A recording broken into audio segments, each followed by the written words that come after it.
আজান হয় নাই, জন্মের পরে বাবা মা কোনোদিন মসজিদে নিয়ে যায় নাই, বরং মন্দিরের মধ্যে নিয়ে 10 হাত এরকম কি আছে না নেই, এক হাতে ছুরি, এক হাতে কাশি, এক হাতে তরবারি, আরেক হাতে বললম, এইভাবে দাঁড়ায় রয়েছে।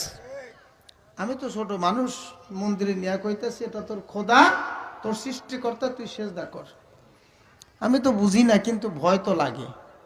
যখন সেজদায় যেতাম আর কইতাম আল্লাহ তার থেকে রক্ষা করেন, যদি উঠতে পারি দিতে পারি, কারণ দাও কাশি কোনটা দিয়ে মারে বলা তো যায় না। যদি খোদার সাথে বেয়াদবি হয় আর রাগ হয়ে যদি কাশি দিয়ে একটা কোপ দেয়, বাসার কায়দা আছে বাজান।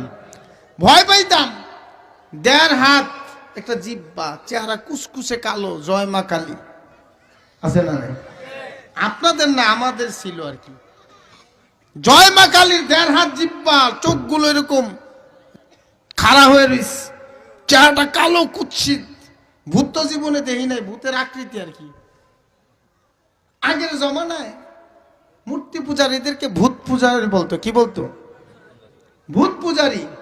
মানে উর্দু ভাষায় এগুলোকে ভূত বলা হয়। কি বলা হয়? ভূত বলা হয়। তা আমি যখন ছোট ছিলাম, 1.5 হাত জিব্বা, এরকম দেখলে চেহারা কালা, ভেটকি দিয়ে রয়েছে, ভয় পেতাম।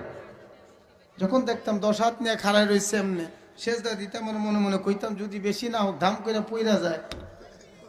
আমার উপরে বললে পাশের কায়দা আসেনি।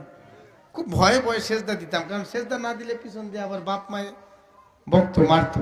না দিতে চাইলে ঘাট ধরে জোর করে দেওয়া হইতো, দে তোর সৃষ্টিকর্তা। আচ্ছা, আপনার তো